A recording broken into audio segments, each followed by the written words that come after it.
चीनी वजारत खारजा ने उनके फील्ड मार्शल आसिम मुनीर के साथ मुलाकात पर एक तफसीली बयान जारी किया है। आप समझते हैं कि चीन के नजदीक सिर्फ मिलिट्री डिप्लोमेसी या दिफाई जो ताल्लुक है वो ज्यादा अहम है। ये एक उनका एक एजेंडा है जिसके तहत वो ये सब कुछ करते हैं और पाकिस्तान का भी एक एजेंडा है। चीनी ताउन जो है ना वो एक कर्जों का जाल है जिसके अंदर वो मुल्कों को फंसा लेता है और फिर अपनी पॉलिसी डिक्टेट करता है। क्या उन्होंने माहिदे आपसे गन पॉइंट पे कराए थे? वो कहते हैं कि आज तक अमेरिका के कर्जों की वजह से कोई मुल्क जो है डिफॉल्ट नहीं किया। जो श्रीलंका का डिफॉल्ट है जिसके नतीजे में श्रीलंका तबाही हो गया, वो चाइनीज कर्जों का डिफॉल्ट था। ये एक अमेरिकी नैरेटिव है। पाकिस्तान की क़यादत ने हमाकत कर ली, श्रीलंका ने हमाकत कर ली। BRI का वक्त जो एग्रीमेंट साइन हो चुके हैं वो 100 से ज्यादा मुल्क कर चुके हैं, तो सारी दुनिया अहमक है। बांग्लादेश से सबसे बड़ी खबर तो सार्क की बहाली की आ रही है। ये माइनस इंडिया मुमकिन नहीं है। आप इसको क्यों ऐसे कहते हैं कि हम माइनस इंडिया सार्क बहाल करना चाहते हैं? बांग्लादेश अगर बैरूनी खतरात के खिलाफ अपनी कुव्वत बना रहा है और पाकिस्तान उसमें मदद कर रहा है तो इसका ये मतलब नहीं है कि वो किसी मुल्क के खिलाफ जा रहा है। अस्सलाम वालेकुम नाज़रीन मुजम्मिल सरवरदी के ऑफिशियल यूट्यूब चैनल के साथ मैं हूं मुजम्मिल सरवरदी। उम्मीद है आप खैरियत से होंगे। डॉक्टर आसिफ साहब मेरे साथ तो आज फिर मौजूद हैं। अस्सलाम वालेकुम डॉक्टर साहब। वालेकुम सलाम। चीनी वजीर खारजा पाकिस्तान आए 3 रोज़ा दौरे पे और वो वापस चले गए। जाके चीनी वजारत खारजा ने उनके फील्ड मार्शल आसिम मुनीर के साथ मुलाकात पर एक तफसीली बयान जारी किया है। और आपको पता है ये अनप्रेसिडेंटेड है। यूजुअली फॉरेन मिनिस्टर के जाने के बाद यहाँ तो पूरे दौरे के ऊपर जारी किया जाता है, सारी मुलाकातों के ऊपर वो जिससे भी मिले थे। उन्होंने सिर्फ आसिम मनीर से मुलाकात पर अपना वजारत खारजा ने बयान जारी किया है। आप समझते हैं कि चीन के नजदीक सिर्फ मिलिट्री डिप्लोमेसी या दिफाई जो ताल्लुक है वो मजबूत ज्यादा अहम है, बाकी चीजें कम अहम। नहीं, आप इससे पहले ये देखें ना कि उन्होंने जो वजीर खारजा के साथ मुलाकात की, वजीर आज़म के साथ मुलाकात की, उस पे CPEC 2 के हवाले से भी एक बयान आया था। ऐसे ना करें कि ये सिर्फ आर्मी चीफ के हवाले से खास बयान आया तो आप इसको पिछले बयानात को भूल रहे हैं। आप इसको दोनों को मिला के देखें।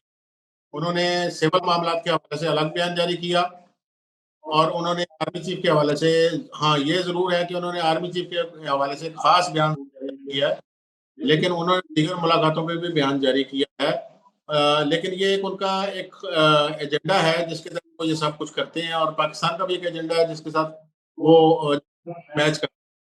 आप इसको देखें, इसको CPEC के साथ मिला के देखें और इसको BRI के साथ मिला के देखें, इसको GDI के साथ मिला के देखें, इसको GSI के साथ मिला के देखें। अब ये BRI, GSI और GDI क्या है? BI ठीक है जी, जिसका CPEC हिस्सा है। फिर उसके बाद है GSI, ग्लोबल सिक्योरिटी इनिशिएटिव, ये उनका एक और इनिशिएटिव है। इसके बाद है उनका GDI, ग्लोबल डेवलपमेंट इनिशिएटिव। ये 3 इनिशिएटिव हैं। ये असल में चीन और रूस का मिलकर एक नया वर्ल्ड ऑर्डर तश्कील देने का जो मंसूबा है, पाकिस्तान उसमें एक बुनियादी रुकन है और ये इन तीनों के साथ जुड़ा हुआ है। तो जो GSI है, ग्लोबल सिक्योरिटी इनिशिएटिव, ये उनके लिए बहुत अहमियत रखता है और इस हवाले से वो फौजों के साथ ताल्लुकात, फौजी वो इसको बहुत ज्यादा अहमियत देते हैं। ये जो साहब के साथ मुलाकात है, ये उसका सरासर ताल्लुक BSI के साथ। तो अच्छा, आप आप एक मिनट डॉक्टर साहब एक मिनट छुरी थले दाम लो। जी देखें, ये जो चीन के सारा ताउन है ना, जी ये दुनिया में एक आप और मौकफ इसको ऐसे देखें कि चीन जो है ना ताउन के नाम पर मुल्कों को कर्जों के जाल में फंसा रहा है। और कहते हैं चीनी ताउन जो है ना वो एक कर्जों का जाल है जिसके अंदर वो मुल्कों को फंसा लेता है और फिर अपनी पॉलिसी डिक्टेट करता है। मतलब मैं आपको बताता हूँ अब 2-3 पाकिस्तान के हवाले से। मतलब जी हमने पाकिस्तानी आईपीपीज के साथ तो रीनिगोशिएट कर लिया, लेकिन चीनी आईपीपीज जो हैं वो रीनिगोशिएट करने के लिए तैयार नहीं और वो हमें महंगी बिजली बेचते जा रहे हैं। और चीनी आईपीपीज जो हैं वो हमारे यहाँ आज महंगी बिजली का एक बड़ी वजह है।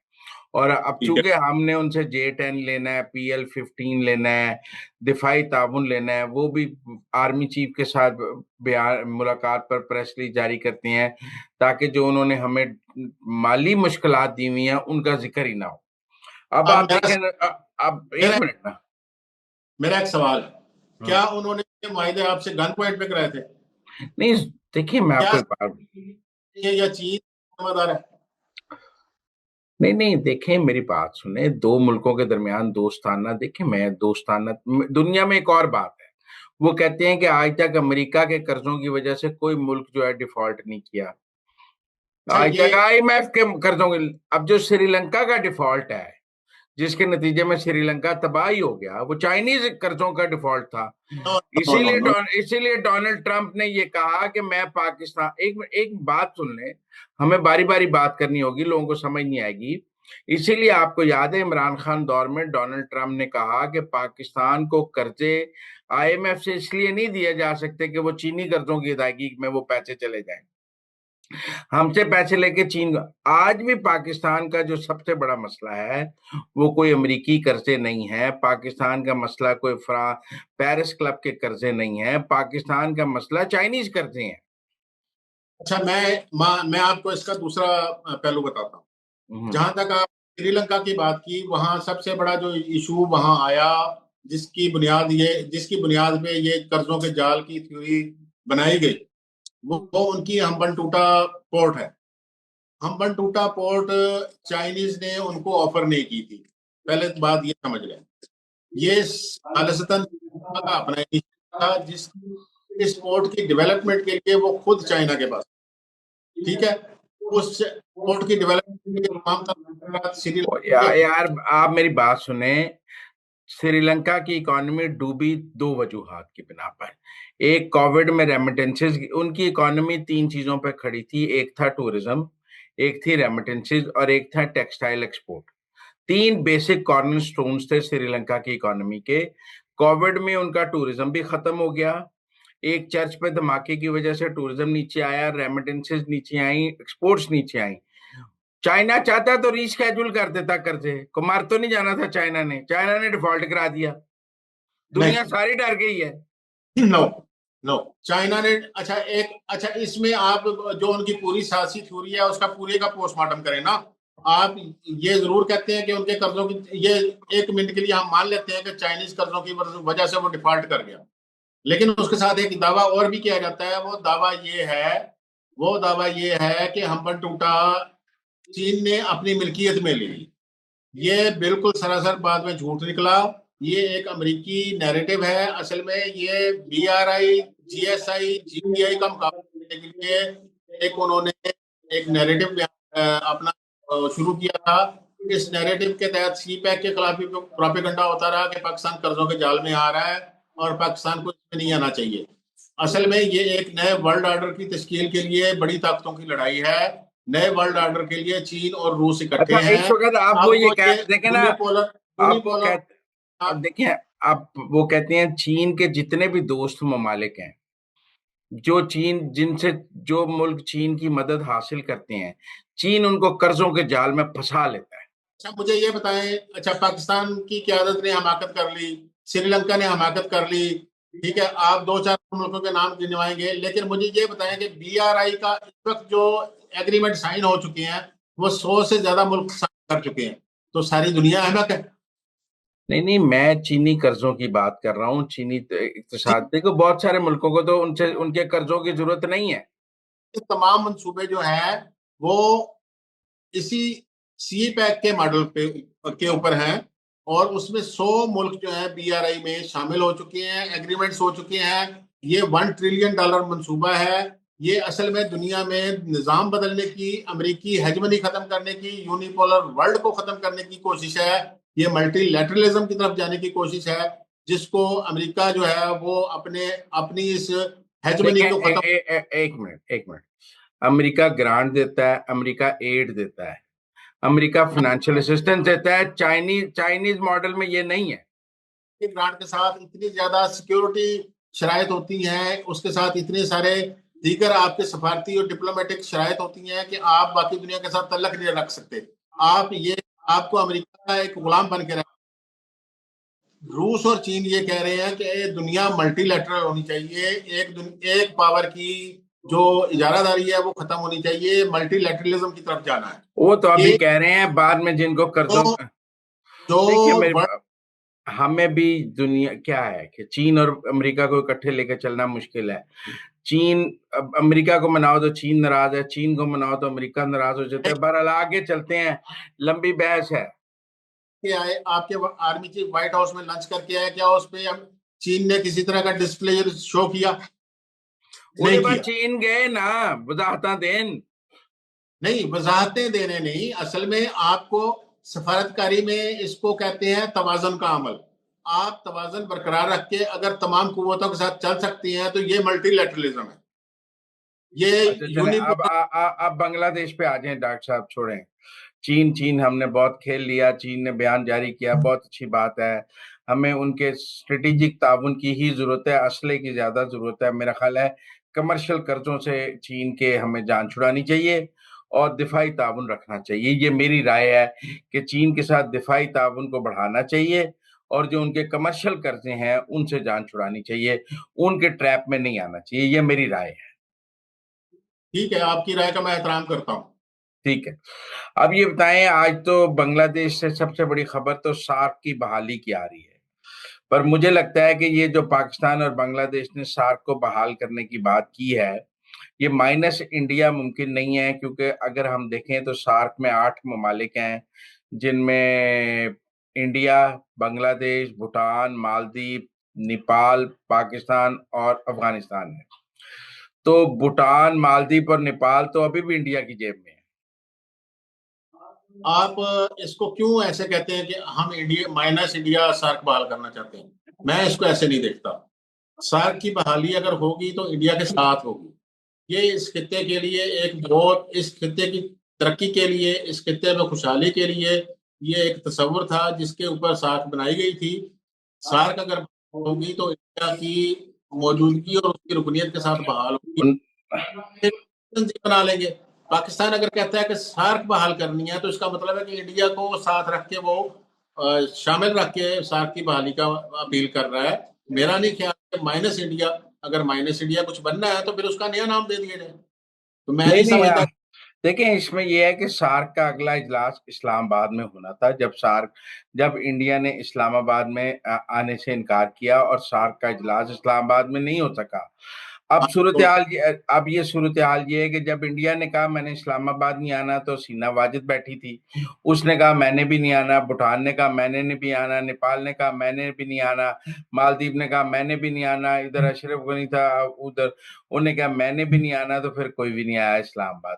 क्या हम सार्क का इजलास इस्लामाबाद बुलाएं तो 8 में से 7 मुल्क आ जाएंगे? मैं ये नहीं कह रहा कि हम इजलास बुलाने जा रहे हैं। ये रिवाइवल की बात हो रही है, और जब किसी चीज की रिवाइवल होती है तो उसकी असल शक्ल में होती है। पाकिस्तान नहीं चाहता कि यहाँ खित्ते में मुस्तकिल दुश्मनियां रहें। पाकिस्तान नहीं चाहता कि मुस्तकिल कशीदगी रहे। हम्म। सार्क की रिवाइवल की अपील या उसकी कोशिश, ये पाकिस्तान के इस मौकफ की और पाकिस्तान की पॉजिटिविटी की अलामत है। तो आपको तो लगता है इंडिया सार्क की बहाली पर मान जाएगा और मोदी इस्लामाबाद आ जाएगा? मैंने पेशगोई नहीं कर रहा, मैं नजूमी नहीं हूं, लेकिन पाकिस्तान एक गुड जेस्चर दे रहा है। पाकिस्तान ये कहता है कि आए, मिलें, बैठे, मिलके बात तो करते हम हैं। मोदी को, अगर हम सार्क की बहाली की बात कर रहे हैं तो हम मोदी को इस्लामाबाद बुलाने की बात कर रहे हैं। चलें, इसको अगर आप इस तरह इंटरप्रेट करते हैं तो मैं इसको ऐसे मान लेता हूँ। हम्म। ठीक है। तो जब भी सार्क बहाल होगी तो सब लीडरों ने मिलकर बैठना है, वो इस्लामाबाद में बैठे हैं, वो नई अभी तो दिल्ली में। बारी इस्लामाबाद की है ना जी, तो सबने इस्लामाबाद ही आना है। ठीक है जी। तो वो रिवाइवल अगर होता है जिसकी पाकिस्तान कोशिश कर रहा है, तो मेरा ख्याल है पाकिस्तान की तरफ से ये पॉजिटिव डिप्लोमेटिक जेस्चर्स हैं, जिनको अगर इंडिया अगर किसी मोड़ पे, जिस तरह के उसकी इस वक्त वो सफारती तनहाई की तरफ जा रहा है, जिस तरह उसको अमेरिका की तरफ से पुश बैक किया जा रहा है, जिस तरह उसको यूरोप से उस तरह का रद्द अमल नहीं मिल रहा, उस तरह की दोस्ती और उस तरह का हमायत नहीं मिल रही जिस तरह वो तवक्को रखता था, तो उसको खित्ते की तरफ वापस आना होगा। और ये जो एमओयू साइन हुए हैं इसहाक डार साहब के ढाके में, बड़े सतही लेवल के, और कोई उनमें कोई बड़ी चीज नहीं है। मतलब एपीपी का बांग्लादेश की न्यूज एजेंसी से है और कोई इस तरह है, को मुझे ऐसा नहीं लगा कि कोई बड़ा ही ब्रेक थ्रू हो गया है। हमने हाइप ज्यादा बनाई है, सवाए एक के वीजा फ्री हुआ है डिप्लोमेट्स के लिए। अदर देन दैट तो कोई मुझे बड़ा ब्रेक थ्रू नहीं इसमें नजर आया इस दौरे से सागदार साहब के। तो कल भी हाइप बनाने के हक में नहीं था, और मैंने भी जो कल भी बात की थी वो हाइप बनाने वाली बिल्कुल नहीं थी। लेकिन मेरे नजदीक ये पॉजिटिव है। हमेशा एग्रीमेंट्स की बुनियाद एमओयूज होते हैं। तो पहले दौरे में एग्रीमेंट्स तय पा जाए उन पे, आप किसी किस्म की निगोशिएशन ही ना करें, आप एग्रीमेंट्स की बुनियादी नुकात जो है वो तय ही ना करें, और आप एक एग्रीमेंट लेके चले जाएं और अगला साइन कर देगा, ऐसे नहीं होता। पाकिस्तान 13 साल बाद वजीर खारजा लेवल का एक दौरा पाकिस्तान का था। पाकिस्तान ने वहां जाके प्रपोजल दी, उन्होंने उन प्रपोजल्स को एक्सेप्ट किया और उसको एमओयू की शक्ल दी। अब ये मुआहिदों की शक्ल में, एग्रीमेंट्स की सूरत में ये अच्छा, मटेरियलाइज कर। मैं बांग्लादेश के मीडिया को स्टडी कर रहा था, जी। लेकिन खालदा जिया की पार्टी भी डार साहब को मिली है, जमात इस्लामी भी मिली है और सिटीजन पार्टी भी मिली है। जितनी बड़ी सियासी जमातें हैं वो इसहाक डार साहब को मिली हैं। सिर्फ अवामी लीग ने वहाँ एक नेगेटिव रद्द-ए-अमल दिया है इसहाक डार साहब के दौरे को, और वो सोशल मीडिया पे है। उनके शायद इस वक्त लीडरशिप तो एग्जाइल में है ज्यादा, तो लेकिन एक अवामी लीग की तरफ से नेगेटिव पॉइंट ऑफ व्यू वहां से आया है। अवामी लीग का तो पिछले 15 साल से जो हमारे ताल्लुकात उनके साथ इंतहाई लो लेवल पे चले गए थे, और बल्कि राब्ते ना होने की वजह ही अवामी लीग थी। तो अवामी लीग का रद्द-ए-अमल जो है वो एक फिलहाल फितरी है। हम्म। अगर बांग्लादेश और पाकिस्तान के साथ दोनों के ताल्लुकात बेहतर होते हैं और मुस्तकबिल में कभी अवामी लीग आती है, जो नजर आती नहीं है अभी तक, तो अगर ये आती है तो फिर उसको अपना स्टांस बदलना पड़ेगा। अगर हमारे ये राब्ते, ये एमओयूज किसी एग्रीमेंट की सूरत इख्तियार करते हैं, तो फिर आगे जाके उनको देखना पड़ेगा कि हमारे ये मुआहदे कहाँ खड़े हैं और हम कहाँ खड़े हैं। तो फिलहाल तो उनका फितरी रद्द-ए-अमल। फिर मैं ये अपनी कल वाली बात पे दोबारा आ जाऊं कि अब फिर पाकिस्तान और बांग्लादेश का एक स्ट्रेटेजिक अलायंस खित्ते में बन रहा है अगेंस्ट इंडिया। नहीं, मैं, अगर आप सार्क रिवाइवल की बात करते हैं तो फिर नहीं, आप मैं अगेंस्ट। वैसे पाकिस्तान और बांग्लादेश के दिफाई ताउन की बात करता हूँ, ट्रेड ताउन की बात करता हूँ, तो ये सारा एंटी इंडिया ही है ना। नहीं, इसको आप एंटी इंडिया, अगर आज सार्क रिवाइवल की अपील कर रहे हैं हमारे वजीर खारजा और उसकी कोशिश कर रहे हैं, उस पर पुश कर रहे हैं, तो अभी पाकिस्तान की सफारती कोशिशें अभी एंटी, इस जंग में या इस 4 रोजा लड़ाई में जो था वो गुजर गया। अब आगे का नहीं, ये जो सोचना। हम उन्हें 32 JF-17 दे रहे हैं ये एंटी इंडिया नहीं है। नहीं, आपका एक होता है डेटरेंस। ठीक है जी, डेटरेंस हर हर मुल्क ने एक टाइम करना होता है उसको। बैरूनी खतरात के खिलाफ अपने लिए एक कुव्वत बनानी होती है। बांग्लादेश अगर बैरूनी खतरात के खिलाफ अपनी कुव्वत बना रहा है और पाकिस्तान उसमें मदद कर रहा है, तो इसका ये मतलब नहीं है कि वो किसी मुल्क के खिलाफ जा रहा है। तो पाकिस्तान इस वक्त खित्ते में एक, और आज जो चीनी वजीर खारजा ने आसिम मुनीर साहब के हवाले से जो बयान जारी किया उसमें एक बड़ा अहम जुमला है। उन्होंने कहा कि हम खित्ते में पाकिस्तान के बड़े किरदार के हामी हैं। तो पाकिस्तान एक अपने लिए इस खित्ते में एक बड़ा किरदार तलाश कर रहा है। पाकिस्तान एक बड़ा खिलाड़ी है इस खित्ते का, और इंडिया अभी तक इसको तस्लीम करने को तैयार नहीं था। इस 4 रोजा जंग के बाद इंडिया को ये अंदाजा जरूर हुआ है, उसको रियलाइज हुआ है, वो अभी इसको अपने जुबान पर नहीं ला रहा। तो पाकिस्तान का किरदार इस खित्ते में एक बड़े खिलाड़ी का है। बहुत शुक्रिया डॉक्टर साहब, आज के लिए इतना ही। कल फिर आपसे मुलाकात होगी। Thank you very much.